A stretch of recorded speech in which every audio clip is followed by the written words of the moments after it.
right, well thank you all for coming today. I think like all of you. Actually, yeah, thank you. So like all of you, I'm super excited to be here today, and we're also indebted to all the volunteers from Lookout, Collective Health, Cyber SN. Everyone has been, I can tell you, I've had kind of a front row seat. I happen to sit near Matt Torben at work, and the guy I don't think has slept for more than 3 hours for the last like 6 weeks, 8 weeks. Brenly, you tell me. Right. And this is all, I mean, it's pure, it's purely volunteer. Everyone is just doing it because they believe in the cause. So super excited, and a shout out to everyone who's also spending their Saturday here in the interest of women in security. So my name is Kristy Edwards. I am the Director of Security Product Management for Lookout. I've been in security for more years than I am willing to tell, but I will say it's been since the turn of the century, around that time frame. And I've actually been on both sides of the table. Oops. Hold on.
Okay, thank you to Aileen, who heads up our executive admin staff, for being my IT assistants as well.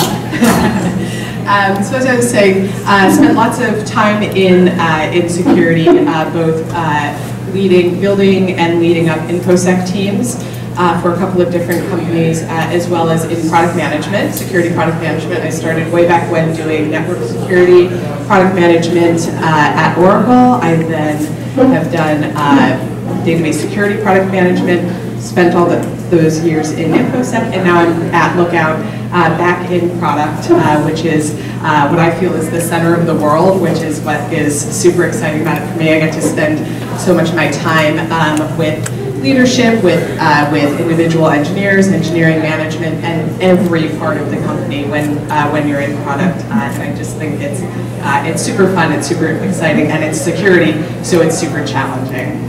So what I'm going to talk about today is 5 new attack surfaces that need female security minds to address. So we'll spend some time talking about these 5 areas that do have a unique attack surface. Talk about some of the frameworks and tools that you can use to do this modeling. And we'll apply some of our traditional attack surface analysis to these new areas, and then sprinkled throughout, I'll talk a little bit about some gender-related issues that I would like to bring up with you today.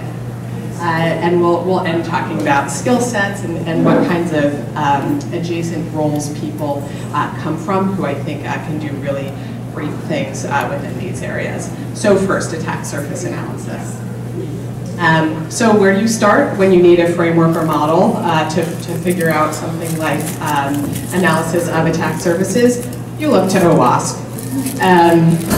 So as a place to start, we've got the OWASP framework, which it's actually relatively simple to do the analysis. You're looking at all paths in and out of your app. So this is very like traditional web app focused, web app security focused. So you're looking at all your ingress and egress points, and then you're looking at the code that protects each of those. You're looking at your data, your IP, your sensitive business information, PHI, PII, and lastly, the code that protects them. So, very quick, like 50,000 foot view of modeling and analyzing attack surfaces. So the first of these areas that we're going to look into that's an emerging technology is, these slides kind of build somewhat fast here. The first is one that I know and love, and I spend days, nights, and some weekends working on or certainly thinking about, and that's mobile. Mobile has become the place that attackers are focusing because unlike the traditional endpoints, unlike your laptop, unlike the other endpoints, you are carrying this with you 24/7. You're on the network. You may not be on Wi-Fi. You're on the cellular network. And there are easier ways to attack users on mobile than there are even on the traditional endpoint. I'll talk about some of those attack vectors. And not only is there this amount of storage and data on the device and the messaging and everything that we use these for, the same reasons that people are attacking them are the same reasons that we're carrying them with us everywhere we go and so incredibly dependent upon them. Another very important thing is that we're using them for 2FA, two-factor auth resets, right? So this is a trusted client that you're using to enable your access to banking systems, to your SSO, to your corporate network. So it's become the primary attack vector, attack target for especially nation state actors. That's one of the things that the research team that I work very closely with, that's been one of the really interesting findings over the last 18 months or so.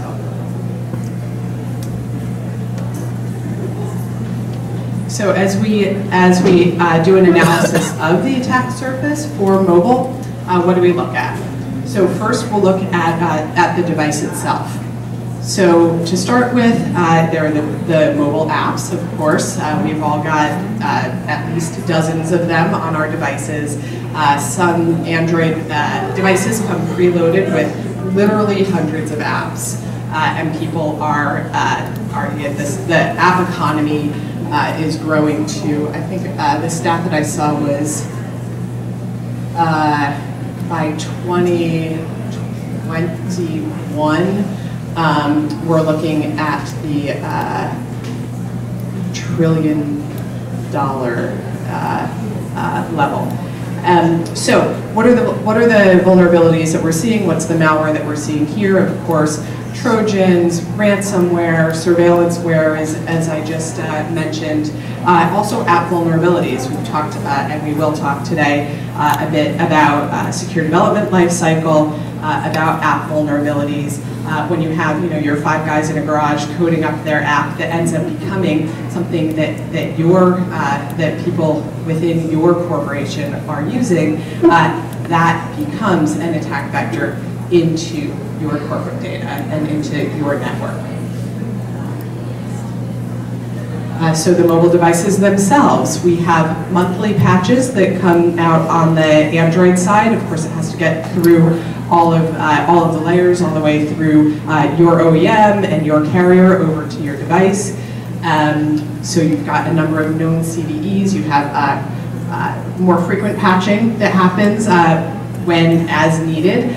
Certainly one of the biggest issues that we see in terms of device compromise is, just like on your in your traditional web apps, it's the exploitation of well-known vulnerabilities on mobile.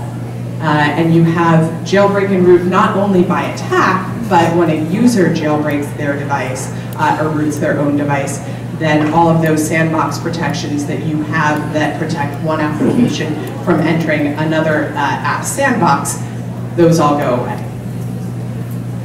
Looking at the network attack surface, again, it's all of the network communications in and out of the device. So you've got man-in-the-middle attacks, you've got TLS downgrade attacks. So the next service that we think of as we do this modeling is that network as the attack vector. And another device-based attack vector is not the device in the way that I spoke to it as we're looking at the OS, but it's actually what people are doing on the device, how they're using it. So they're using it for web and content. They are one of our findings, and we're not the Lookout's not the only ones that have found this, but it's something that is it's a keep you up at night type of thing. Actually, you can go to the next slide, and I've got a couple of slides on it. So as I said, this is the attack vector into the corporate data. So what we're finding is that in the majority of attacks, the simple ones, as well as the most sophisticated multi-million-dollar nation-state attacks using mobile as the attack vector, in almost every case, the way that the attacker gets in is via either social engineering or phishing. So they're social engineering the user, for example, with fake Facebook profiles. They'll start a conversation with the victim and say, I'd actually rather that we use this secure messaging system. It's an enhanced version of WhatsApp, or it's it's some other secure messaging app. And in fact, what it is, and then the user will go and sideload it. And in fact, what it is a Trojanized version of that app that is actually very sophisticated spyware. We've seen this with several families that are attacking users in, especially we're seeing a lot in the Middle East. We've seen some of this certainly attacking folks all around the world. In terms of phishing, you may have seen a lot of these stats, but we're seeing, actually when I ran phishing awareness programs in my previous lives, what I saw is up to a 3 times increase in the number of users who were, the number of our employees who are actually clicking through on phishing links on mobile as you compare it to clicking through on their traditional laptop. Why is that? There are several reasons. We've already talked about why it's such an attractive attack vector for the attacker.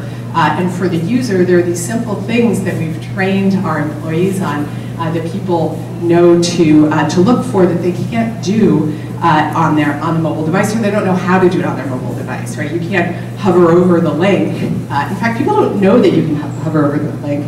There's actually long press that you can do on mobile, so you can preview that link before you actually click on it. Most users don't know that.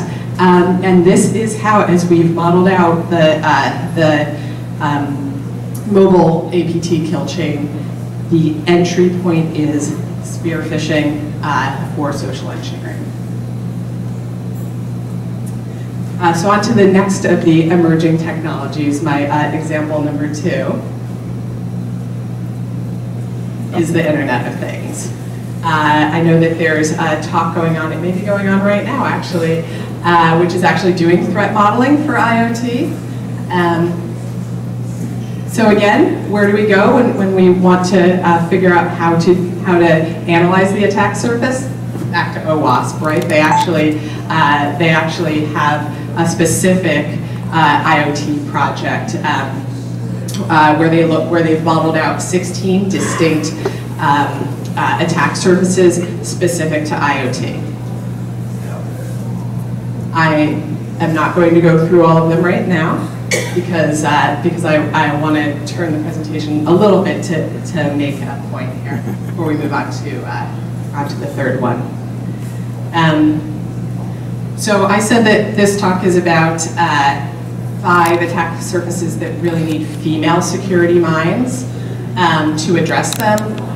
So IoT, mobile, it needs minds. It needs security minds. It needs smart and motivated people who are willing to think creatively, think like an attacker, understand and analyze the attack surfaces. Are those specifically feminine traits? Are those specifically male traits? Of course not. In fact, one thing that we may hear today, but something that annoys me at times, is a bit of a pet peeve, is when people say, oh, you're going to be good at that, you're going to be good at leadership because you're a woman and you're inherently nurturing, so you will take care of your team. And my colleague, well, maybe he'll be good at managing his team because he's a good leader and he's strong and aggressive. And I completely disagree that a woman is a great leader because she's nurturing and a man is because he's seen as more aggressive, right? We've all seen the studies where woman and man go through the exact same dialogue, and the women are judged as bitchy and the men are seen as being assertive, right? So for the remainder of the attack surfaces I'm going to talk about, it is actually, they are actually areas that are specifically interesting, I think, when you look at it through a gender lens. So to talk about this, I'm going to start with Dr. Spock, but not that Dr. Spock. This Dr. Spock. When I had my babies, who are now big kids, my mother-in-law told me she had one book that she had at her disposal for everything you need to know about taking care of baby, raising that baby, everything from lactation to sleep to colic to the trillions of things that we deal with. Today, this is what the bookshelves look like, right? There are literally thousands of books on everything from your pregnancy every step of the way, childbirth and delivery, and every possible aspect of raising, nourishing, and getting our babies to sleep, as well as each of the stages of the developmental cycle. So what's happened there is in the time between when my mother-in-law had her babies and when I had mine, is that women entered the workforce. So the people who are writing these books, the people who are getting their PhDs and doing the research on developmental psychology, on the neurobio side, lactation consultancy, all those things. This is the force that we're seeing from women entering the field.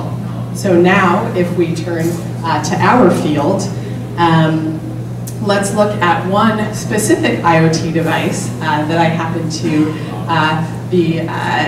know just a bit about. This is a local San Francisco-based startup who has what they call a smart pregnancy tracker. They're called Bloom Life, and it's a wearable that you can rent while you're pregnant that's actually monitoring your contractions.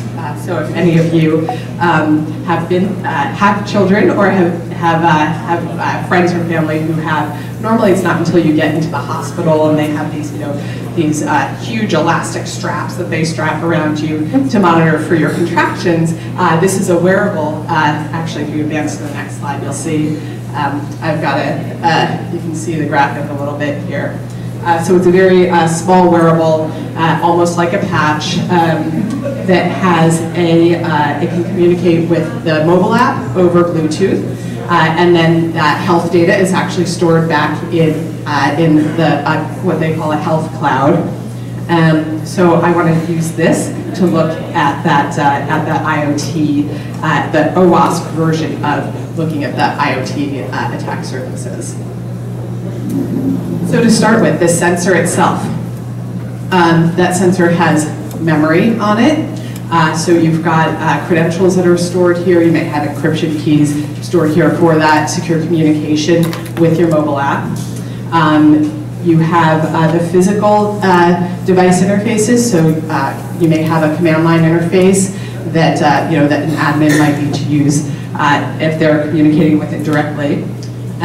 There's the device firmware, of course, where you're going to be storing encryption keys, other credentials, and then the update mechanisms, right? When the manufacturer recognizes, actually, in this case, when the manufacturer recognizes that there's a vuln that has to be patched, because it's a medical device, I'm actually not sure that they're allowed to, because this is, these medical devices have to go through all of the FDA checks.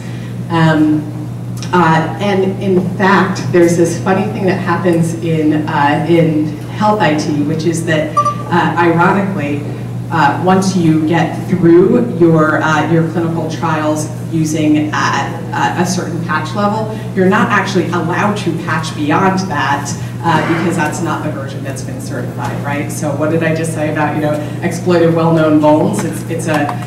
It's potentially a huge problem across health IT. So let's continue to look at the attack surface.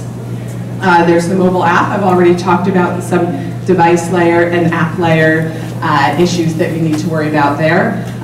Network-based attacks, I've talked about some of these as well. And then of course your cloud service that supports all this. And this is where you really get into your traditional, OWASP top 10 as you're thinking about modeling this all out.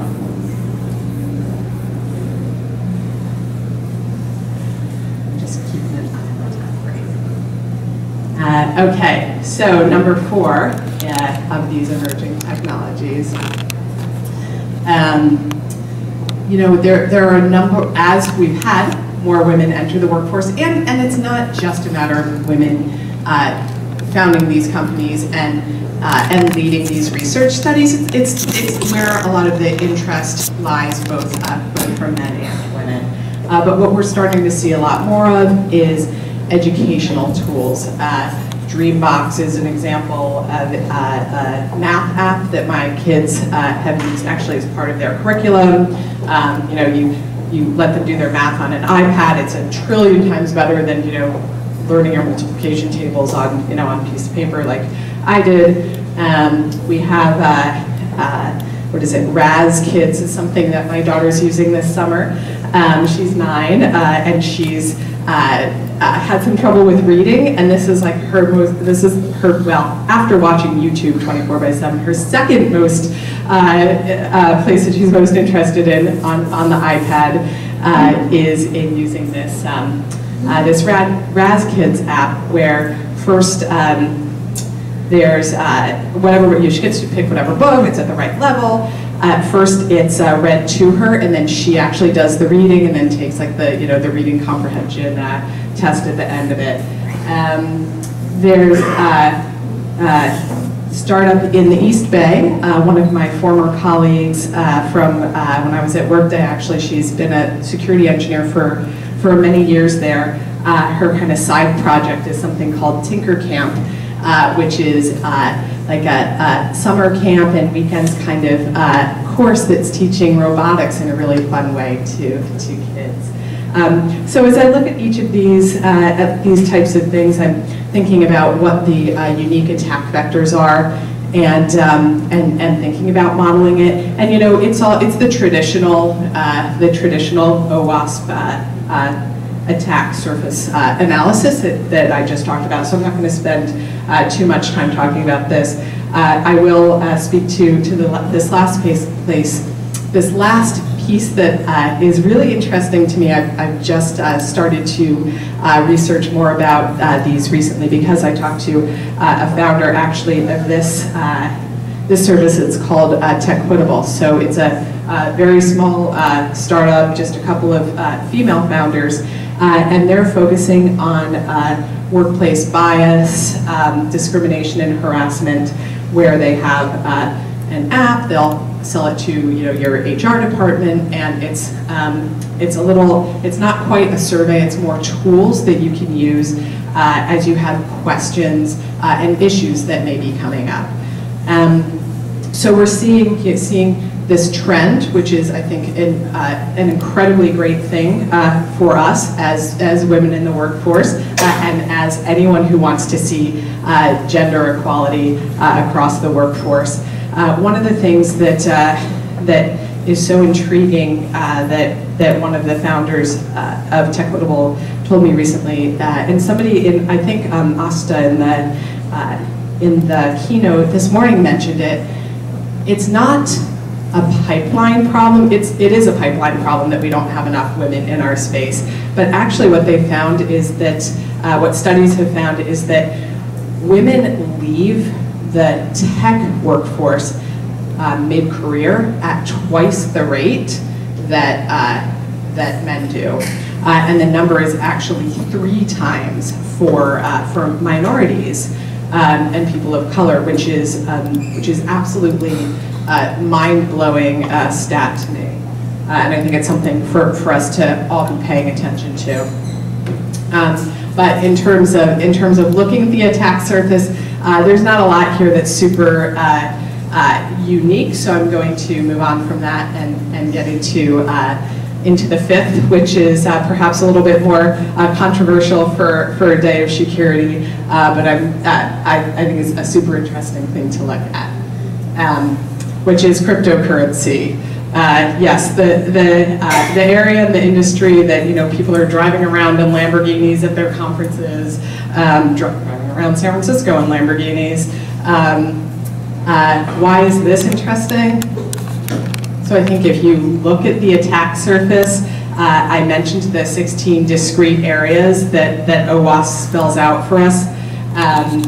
It's additive. They've got it's not the IoT issues, but it's all of your typical web app issues. This is a banking and financial service that is unregulated by any central bank. You have the mobile attack surface. One of the things we've found recently is crypto miners, both on Android and iOS.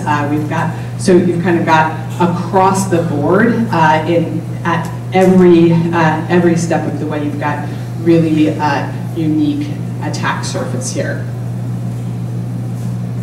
But there's something else that's really interesting that's going on in this space, which is, so nobody knows who, the true identity of the founder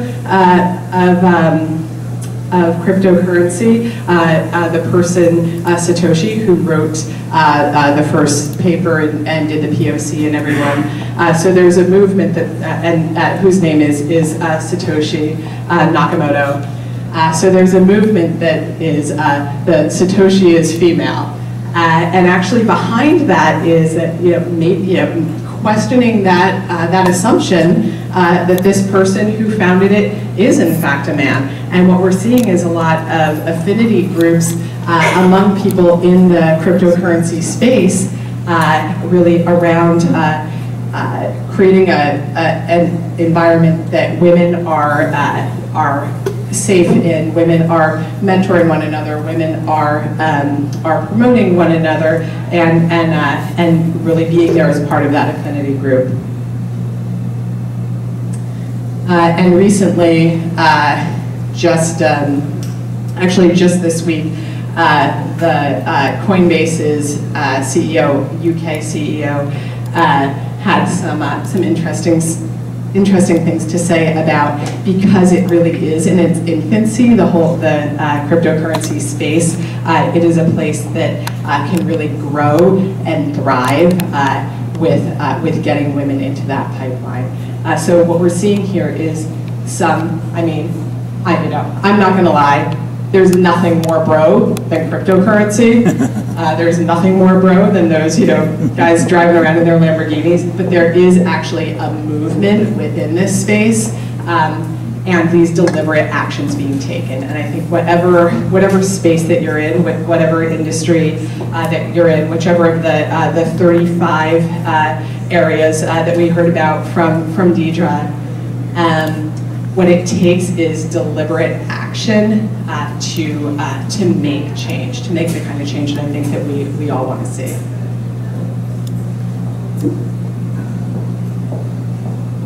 Okay, so who can take on these challenges? As I've said already, you know, it's not just women, it's not just men, it's all of us. And as I reflect on the, as I've been either hiring or just, you know, running security teams, when I think about people who are successful in their security, in their individual job and as a team player and as a leader, I look at people who come from, you know, many different backgrounds that are in these adjacent fields that can, and I know when we hosted Day of Shecurity at Lookout last summer, I was super impressed with these women who had, you know, they had just maybe taken a boot camp or very shortly out of school, but, you know, they're full stack. They're, you know, Java developers, and they've got all that, and they want to move into security. And that's the type of future that we all want to see. You know, you heard about Alice and Bob, you know, that's the way I learned security was out of a book where it was, you know, it was Schneier's Applied Cryptography, because when I learned there was none of this, right? There were no SANS courses. So it's beautiful and amazing that people are coming in with that technical base, and I think that that's the foundation that you want to build as you're moving, even as you move along in your career. The better technical foundation that you can build and that you can continue to develop, the better off you're going to be. And then the next set of people, I think, are traits that I think are super important for taking on these kinds of security challenges we've talked about, are people who can build trust both for me, you know, as the manager, to be my go-to person, to be the person who's motivated, who will take on anything new, but also not kill themselves doing it, but who's, you know, always wanting to tackle new challenges. And perhaps most important, and I'm absolutely not going to say this is you know, a guy thing or this is a woman thing, but it's people who can build relationships, the people who get invited to the next party. Asta talked about I think she said this very rewarding feeling that she had when those developers come back to her and start to ask her questions about threat modeling. That's what I want to see from my team, and I think that's what all people in security are really going for, is not just to be the ones to come in and to be able to provide that expertise, but the people who get, you know, invited to the party. I've always said, you know, it's my repeat customers, it's my internal customers, right, across DevOps, IT, you know, HR, whoever it is. It's the people who can build and maintain those relationships and have that security knowledge, who I think are absolutely the most valuable. And I want to see if I can end with some audio here. We'll see if this is going to work with one of the other, I think, most important skills that we should all be building. Let me see if I can play this. If not, I have I've got the transcript.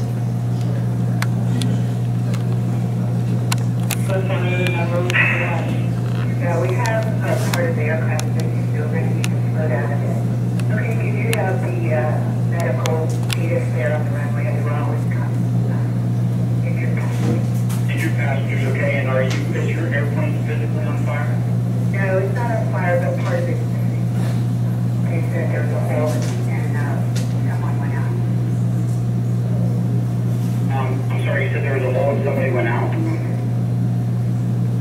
It doesn't matter. We'll work it out there. Thanks. You were going to celebrate your brother's thanks, guys, for the house. So I don't know how well you were able to hear that, but this is just You know, for anyone who's been involved in security response, in incident response, it's so valuable when you can keep your head right. It seems like it's, you know, the first time that you find out about something that seems like it may be a breach, it seems like, you know, that it seems like the sky is falling, it's the worst thing, it's happened, we have to report within 24 hours.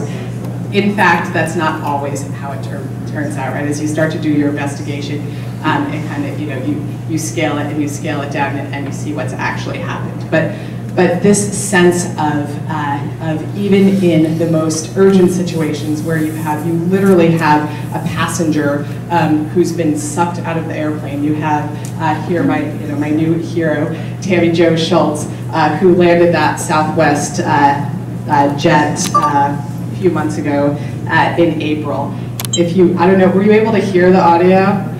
Yeah. I mean, talk about calm, right? And she's, so, you know, she says, oh, no, you know, no, it's not on fire.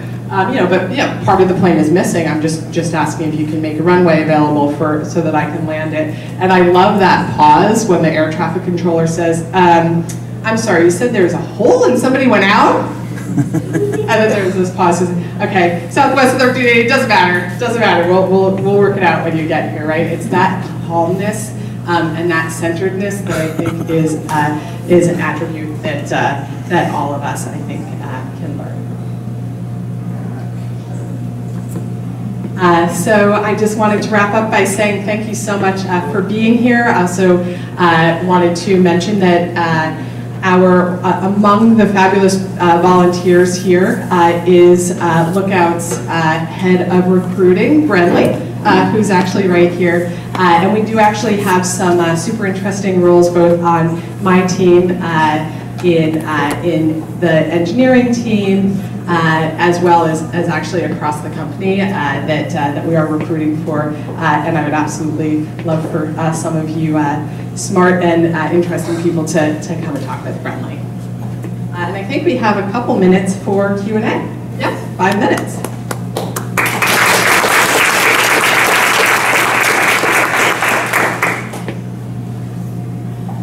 Questions.